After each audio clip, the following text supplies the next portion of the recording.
Over the past few years, I have been training super hard in multiple different categories to get ready for what I will face in the next 72 hours.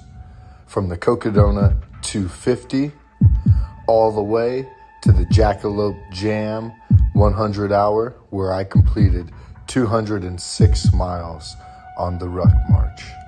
My strength training, I can squat over 300 pounds. My bench press is over 225 pounds.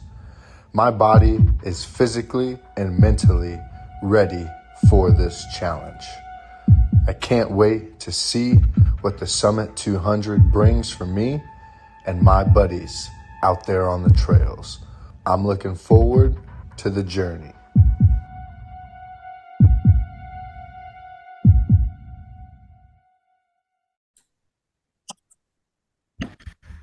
All right, this is my first ever podcast with my first guest, Rich Hobaugh, who is a veteran. He was in the Army, also a personal trainer and ultra marathon athlete, and actually getting ready for a 200-mile race. You already broke a record with your 120, right? What was that, September last year? So the one for Dallas or the record for ruck marching? Because there's two different ones. Was the Jackalope one? Yeah, Jackalope. So that was in February. So February 18th of this year, I finished a 100-hour ruck march, but I actually finished the 206 miles in 97 hours, and I had a 3-hour drive back home. So instead of running for 3 more hours, I knew I'd set the record. So I went ahead and drove home for the last 3 hours. There you go. In your victory drive away. There you go. Yeah. Well, let's say let's first start talking about, like, because we've known each other for a few years, and you're a good friend and also like mentor sometimes to me. I just kind of want to know, like, you also do work with professional athletes sometimes, even got a partnership with Troy Aikman at one point. So actually, like, what does it take to talk to these guys, to be at this level, to be actually, like, I guess schmooze with them and actually get to the level you're at now? Really, actually, a lot of it is not schmoozing, because I think a lot of people in like those industries, in our industry specifically, fitness and health, people do try to do a lot of schmoozing. And I think where I have found my niche is, yes, I schmooze a little bit, but I think they enjoy somebody that's kind of straight edge and direct. And I guess being from an underprivileged family, I don't necessarily always see somebody as like too high to talk to. And maybe some people do see that. And I never really saw that. So for me, like, I'm able to have like a real conversation with them. And I think that helps out a lot, because they think it's more authentic when you're having a conversation with them instead of maybe trying to blow smoke up their ass. So definitely some schmoozing is a part of it, but I think a lot of it's just being able to directly talk to them and tell them, hey, like, this is what I need help with, because we both know, like, in the professional athlete world and, with working with them, that you don't make millions of dollars unless you're endorsed by Nike and all these big brands. Oh, yeah. So you have to have like the support system. And so it helps to be able to go to them and be like, hey, you probably were in my same position before and needed somebody to help you, and somebody helped you. So could you do the same for me? And it's nerve-wracking at some points to have to reach out and make those calls. But as a athlete myself, I know that it's necessary to make a success. So I do it. And it's definitely a lot of anxiety to talk to them. But eventually it's just like talking to anybody else. It's talking to, like you mentioned, me being a veteran, like to a commander, to a sergeant major, all those types of higher rankings. I actually was fortunate enough that, I did interact with those people in my career. So for me, like, talking to somebody way higher up than me, I've learned, has given me the seeds that I need to grow. And so as nerve-wracking as it is, I enjoy that, because it usually makes me learn something about myself and challenge myself as well. Yeah. So I want to go over a couple of things with that. With so talking to them like normal people, because everyone puts like actors and like celebrities and everything like up on this pedestal, and just being able to talk to them like normal. Do you and you said, like, comparing them to like commanders and such, do you find that society kind of looks at them as an authority, and that's where the intimidation factor comes from? Most definitely. I think, and not necessarily they see it as an authority, but they see it as we in society currently, we have a pandemic of fitting in. Right. And so basically, if somebody popular is doing something, everyone's doing it. And Mhm. so typically these people are looking for people that are doing what's not popular. And I just so happen to be a crazy motherfucker that likes to run 200 miles with weight vest on, and so they're like, "Well, not only are you crazy because you run 200 miles, but this, meaning this asshole of myself, does it Mhm. with 25 extra to 30 pounds." So they're like, "Wow, like let me see why this guy does this because."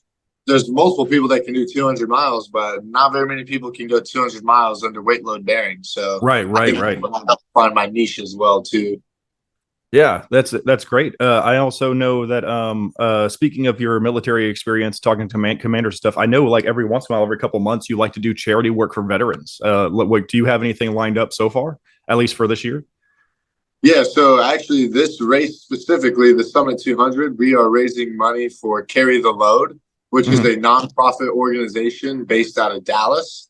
They help veteran families and first responders all over the United States. And so we're raising money for them because I lost a friend in September due to suicide.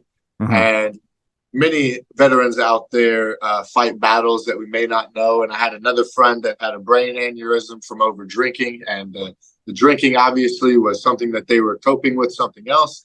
Right. And what I have found is my coping mechanism is doing this running. So I'm raising money for Carry the Load to hopefully bring awareness to the burdens that people, first responders, and our veterans may be carrying on their shoulders that we may not see on a daily basis.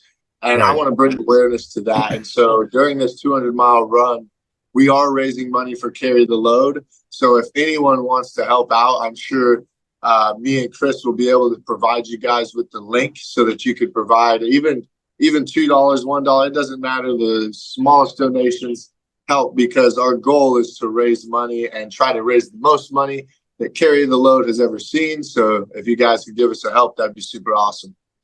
Yeah, awesome. Like I love that. That not only are you trying to go out there and do something that's ridiculous and I wouldn't be caught dead doing, but also you're trying to do it for charity as well. No, that's amazing. But going into the 200-mile race, because like you're leaving tomorrow, right? So I mean, we talked about it a little bit before I turned the recording on, but like let's talk about what your headspace has been for the past week leading up to it. How is it this morning? How do you feel? Are you ready to go? Yeah, so we'll kind of start with like the the week 7 day mode. Because I've been doing, I actually started a little bit of a social media challenge with myself. One thing I would say that my wife I'm so thankful for her for doing this to me because she told me that I needed to do 30 days of consistent posting. Right. So for the first 3 weeks before the race, I had been super just focused in and locked in and like almost kind of distracted. But then the week mark hit and I started making my content video and I was like, Mhm. oh fuck, like that's when it kind of settles in that you're a week. Now it's like it's real. Yeah. Like the authenticity of what you're about to do starts to settle in. And so then fast forward to actually last night and I have a meeting with my trail buddies, which is my pacer. There's a buddy of mine that's going to be flying in or driving in, sorry, from Houston, Texas, Mhm. all the way out to Colorado, and he's going to help us with pacing. And then my other buddy that I finished the Cocodona 250 with, he's actually going to be racing with me. Again, yes, this is a competitive race, but many people know in the ultra marathon industry, we're not just really out there to beat each other. We're actually out there to make sure everybody survives and Oh has a yeah. good time and gets to the finish line. So he's a part of it. And as we had this meeting and we talked about the thunderstorms, the possibility of getting struck by lightning, the fact that almost 100 miles is going to be above tree line, which means that there's no predictability in weather. I will say that made it struggle to sleep last night a little bit. I'm like, oh shit, like, I'm going to be wearing an all metal vest. And I have all these possibilities that if a thunderstorm comes in, that I could be electrocuted literally by lightning. I'm a fucking walking lightning rod.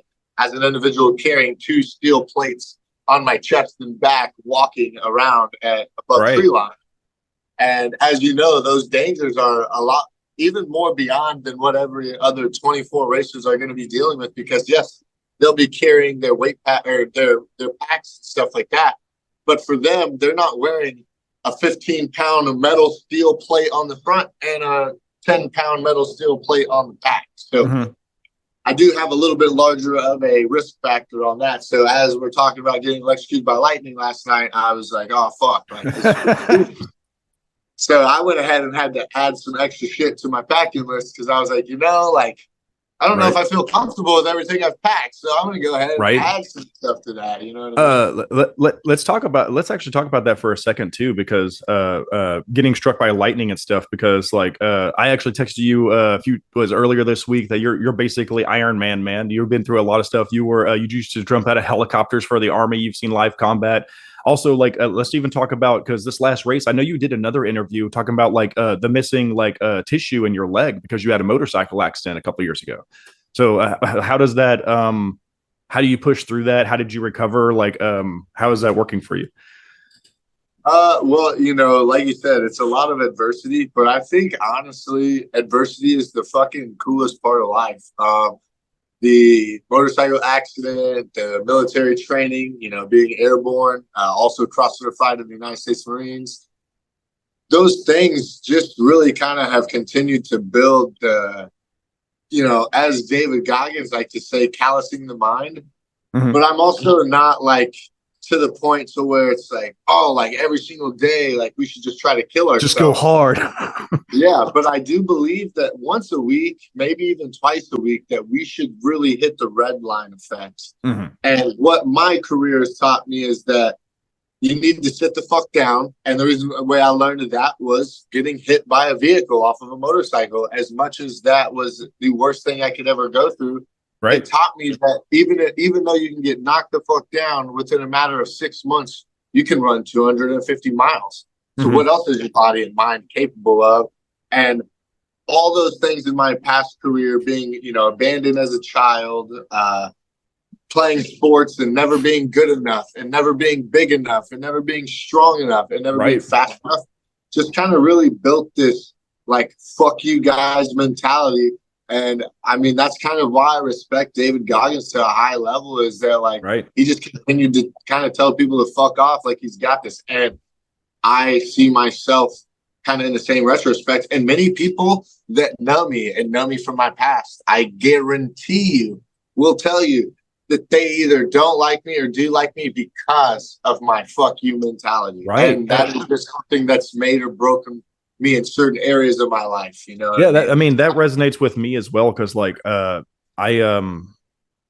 mean, not to the extreme that you go through, but thing is, like, even teaching my kids in like our martial arts studio is like right now we're going over perseverance, and we just tell them all the time, like, the one thing you got to do is show up.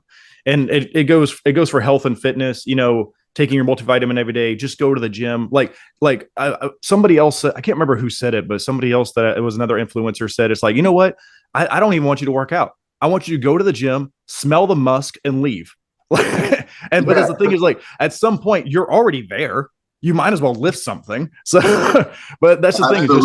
Just show up and do it. And going through adversity and everything, and you just didn't stop. That was really it. The train just never stopped.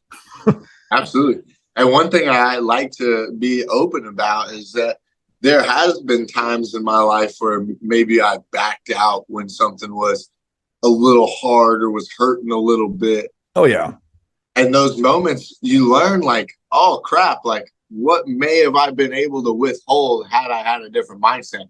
But luckily, every single like learning lesson continues to kind of build you. So the one thing I do want to be transparent about as well is that, like, we all like can make mistakes and we all can fall down and hit the fucking ground, but we can all get back up and keep on running. You know what I mean? And I think that's a big thing that some people think like again, like, oh, maybe one person's maybe more special than the other, but we're really all super, super, super special people. And we have something super special to provide to the world. So no matter how hard we get knocked down, we have to get back up. And we can't always teach that to everyone. They got to teach it to themselves. And I also had to teach it to myself, because there's plenty of times where I got knocked down and I thought about staying on my back. But at the end of the day, it's like, do I want to stay here or do I want to fucking get up and get moving? So you got to do one or the other. Well, even then, like with me, like going back into martial arts and stuff, I did it as a kid, and then I stopped doing it like as an adult for a while, and it took me a while to get back into it. But that's the thing is like, it doesn't matter if you took a year break, 5-year break, 10-year break. If you're something you love and you get back into it, I mean, if you always had the interest, just never quit. Like it's never too late. Never too late. And I'm a big believer in that. That's such a great point. Great quote to say is never too late. And that's what I think my, point was there is that I want people to realize that you get knocked down in the 30s, get knocked down in the 20s. It's just never too late to get back up and swing the bat. And so many other influencers, like you said, have proven that. And I hope to just be a part of the statistic of the positivity in that and to show others why they can do it as well. Yeah, I think one of my favorite things, I was working, doing personal training, and one of my clients was like an 80-year-old Vietnam War vet, sitting like super Santa Claus beard, super thin, and like it wasn't like he was built or like super like fit or anything at 80. He came in, he wanted training just because like he lives alone, and he just didn't want to fall down and not be able to get up. That's all he wanted, was to make sure he could get up if he needed to go to the hospital. That was it. And I was like, hey man, like if that's all you need, like you're here. There you go. Exactly. And the fact that, like you said, like people at 80 years old are conscious of that. It's crazy to think that there's people in their 40s that aren't thinking about those things. And like they don't realize like longevity health is just showing up. And that's literally 50% of longevity health is showing up for yourself. And showing up for ourselves is strength training, mobility training, nutrition, proper recovery, stress management. All those things are a part of it. And so many people kind of maybe miss in one area or the other. And I myself, every once in a while, am going to slip in one area or the other. But we have to be cognizant that those areas are super crucial for us to not only feel good now, it's going to make us feel good forever. And that's what we really want. Feel good. Speaking of training and everything, let's talk quickly about I know, because I've seen your post about like your altitude training. I know you've been on the Stairmaster a lot because you're going to be in the Colorado in the mountains, and then of course you have your daily runs and everything. So let's talk about your regular running, like just a couple months ago before this race was even going, versus like what you've changed doing the altitude training and everything, the Stairmaster. So what is your normal training regimen, and how have you changed it in the past few weeks to come up to this race? So luckily, because again, as we mentioned earlier, I'm kind of fucking, bonkers is the best terminology to say it. Is I've always done a minimum of 5 to 10 miles in this Texas humidity and heat before the race, and I was already doing rucking because I have actually been rucking for like probably closer to 6 to 7 years now. There's never been a time in a year where I have not put a ruck on my back. And so for me, what it actually changed, and what I'm actually a good thing to share that I'm most nervous about, is that I am doing the altitude machine, but because I'm on a treadmill, I'm worried and on a Stairmaster, I'm worried that I'm not like getting the full effect of being outdoors. Right. Yeah. Let's take a pause for that. Because like, that's one thing, like when people we always want people to get moving, but the one thing get on a treadmill, do whatever you can, but they're also like, there is a huge difference like in calorie burn and everything just from going outside because of humidity, taking a breath. Also the treadmill does like have a little bit of assistance, not much, but a little bit of assistance versus your feet dragging on the ground. So I totally get that fear there. Yeah. Yeah, so I kind of, the last like 3 weeks that I've been doing the altitude training, I feel like I'm definitely getting acclimated, but I'm very lucky that I have put miles and miles and miles and miles in before. And then the other thing that I also implemented because I needed to get more miles in while this heat has been fucking nuts, as we all have like suffered, was bicycling. Because bicycling is a wonderful way to get mileage on the legs, still be out in the heat, but also not get the full effect of feeling like you're gonna freaking die because again, Right. heat index that's out here is like when you're wearing that weight vest, it raises your body temperature anywhere between 10 to 15 degrees just with putting it on. So even if it's 75 degrees out and someone puts on one of these weight vests, their body temperature is going to rise 10 to 15. You're talking about like it. You know, some of these days have been like 105. And you're talking about you're running in like basically 130. Like literally, you're running in a sauna. So it's like literally being like you're running in a sauna for 4 hours. By the way, and again, because we're doing endurance style training. So I think all that together is really going to be helpful. But I will say that the most part that I had to train is the fact that I've had to be indoors. And as you advocated, like, don't get me wrong, like indoors is amazing. Right. But it really does give you the fear because Mother Nature plays her games, and her games are the real games that I'll be facing out there on the mountains. Right. And I want that full effect. And that would be the most, I would say that it's been beneficial for the altitude part. It's making my life feel like I'm getting the oxygen difference. But I don't feel like I'm necessarily getting the running effect that I need because running outdoors, like you said, putting your foot to the ground is way different than the treadmill. Oh, yeah. Taking its little like spins, you know what I mean? Yeah. Speaking of Mother Nature, it's a 200-mile run for those of you who think it's easy. You can't do it in a day. It's over several days. So let's talk about Mother Nature, about like, how do you use the bathroom? When do you eat? When do you sleep? How do you pitch a tent to the side of the road? Like, well, luckily, you know, I guess being military, I don't even need a tent. I just can lay down on the ground, and I probably shouldn't do it that way because snakes and spiders. But you get so tired in your shoe. Like, yeah. You're like, if a snake and a spider crawls on me, well, hopefully we can just become homies. Like he doesn't have to hurt me. You know, like we're both out here. We're gonna be out here for days, so we might as well just not hurt each other. But yeah, the first I'll talk a little bit about the game plan. The game plans are always based on the climb. And usually your body can only sustain anywhere between 10 to 15,000 foot of climb a day. Okay. Now, is that scientifically proven? Absolutely not. I am positive that there's going to be somebody in the future that can probably master more than that.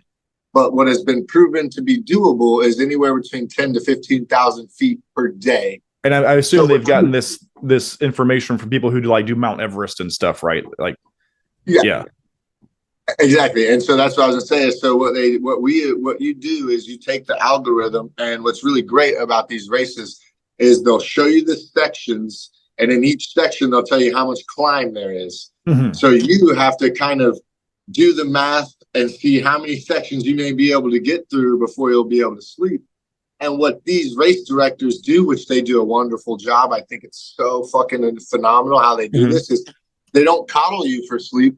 But at like 3 or 4 of the random stations where food are, there will be cots for you to sleep at. Yeah. So if you can kind of plan your algorithm out to where you get to a cot, like do like a couple sections, get to a cot. It's not nothing fancy. It's literally a military cot. You sleep on it outdoors. You crash on it for a couple hours. Then you take off from that food station and go to the next. And I'll talk more about food in a second, but there's 3 to 4 of the sleep stations built into the race. Right. So it kind of is very beneficial because you know that there's going to be 3 places where there might be not like pillows and blankets, but there's going to be a cot for you to lay on. Yeah. You know, and that's going to be one of those stations too. Like once you lay down and you try to get up and you can't, you're done. Like that's it. Yeah, exactly. And they have so I'll talk about food and 2 other things I want to talk about. This one is the weather and the medical checks, because these are things that are super like different from some of the races that I've done before as well. So as far as the nutrition, they do have 10 stations along the course that'll have snacks and food and quesadillas. But I have a IBS and a version of Crohn's. So actually some of the food does not sit right with me. So I actually typically drink about 2 gallons of chocolate milk throughout, not like at one time, but like throughout the whole entire race. And then I also eat anywhere between 10 to 15 packs of Haribo gummy bears, which I'm a fucking child.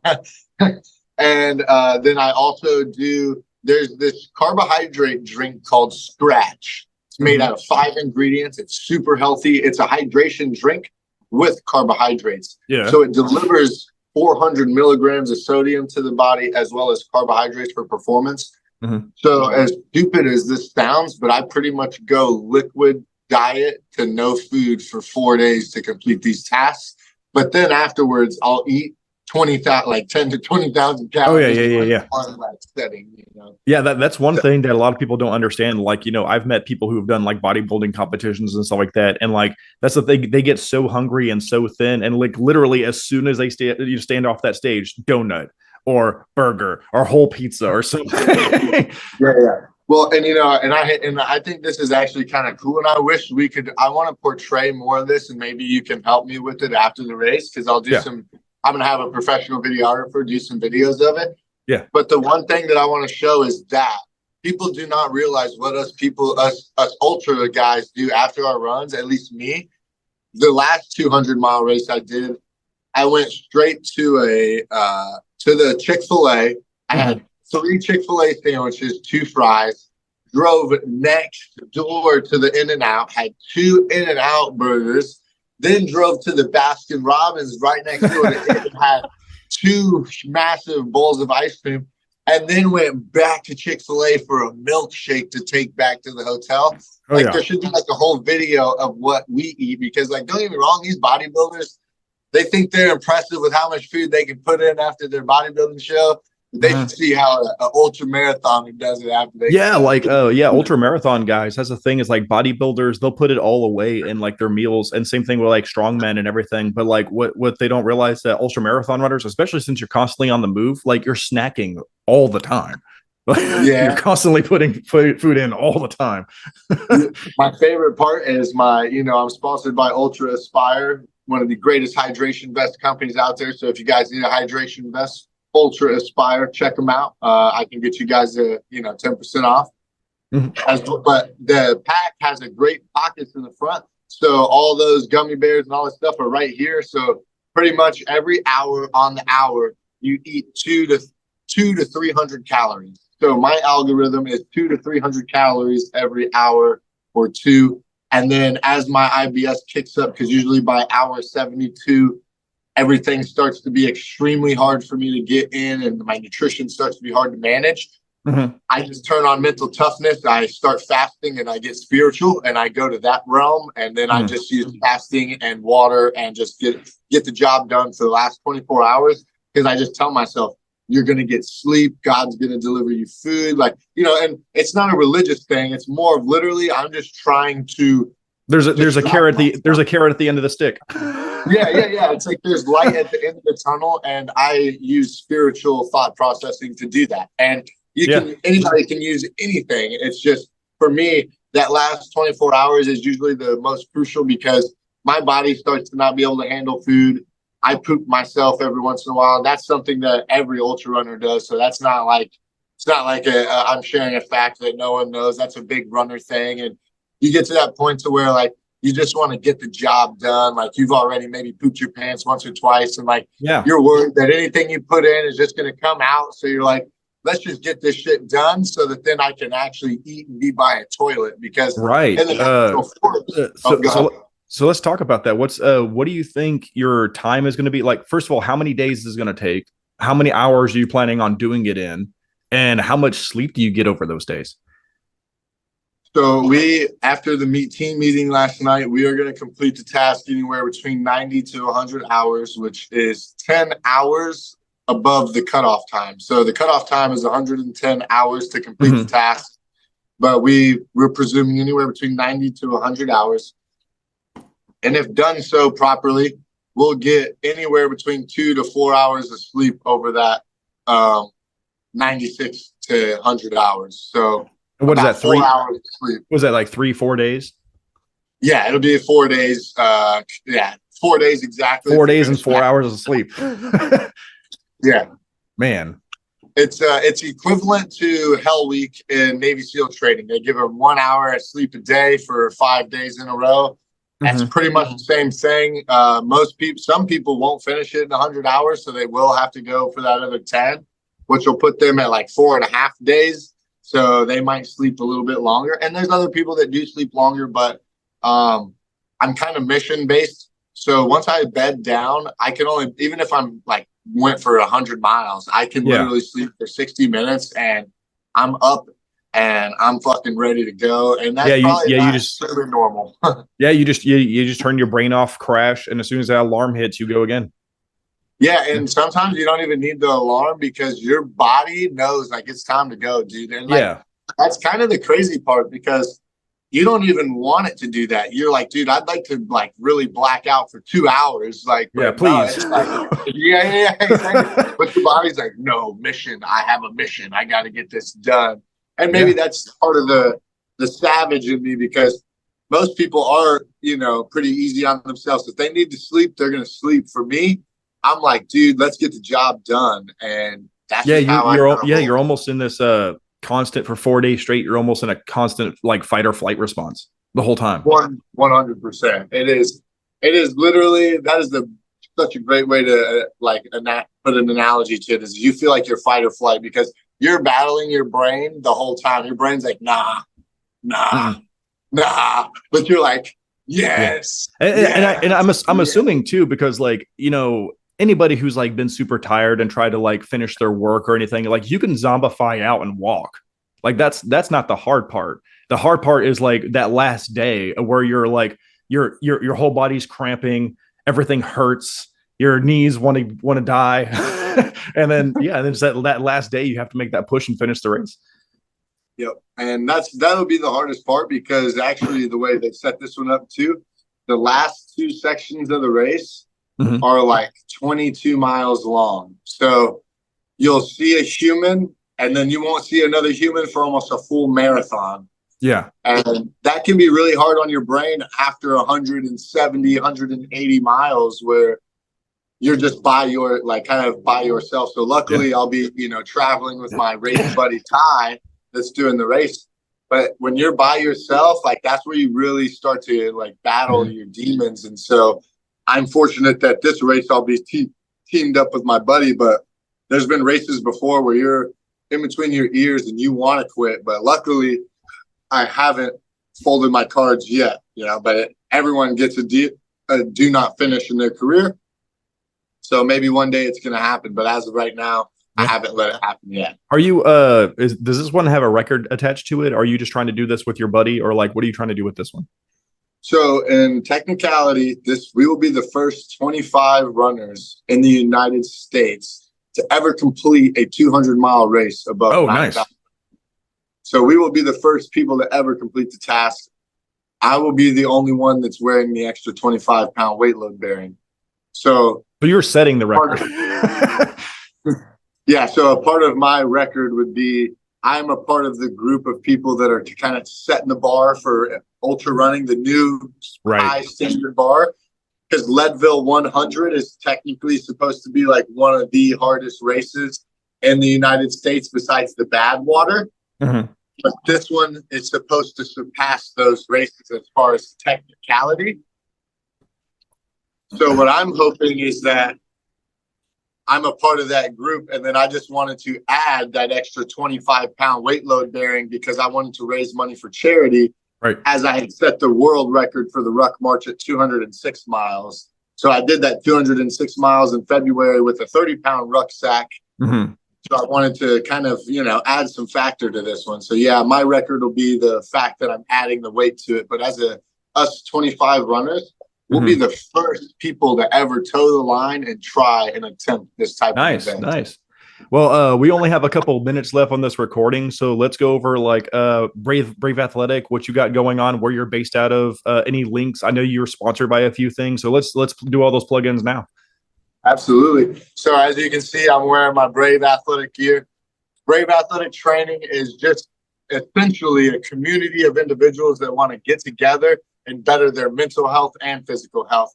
We have recovery, we have yoga, we have strength training, you name it, we do it. We got stretch tables where we recover people. We were a host at the BMW Marathon Series where we stretched over 1,000 runners.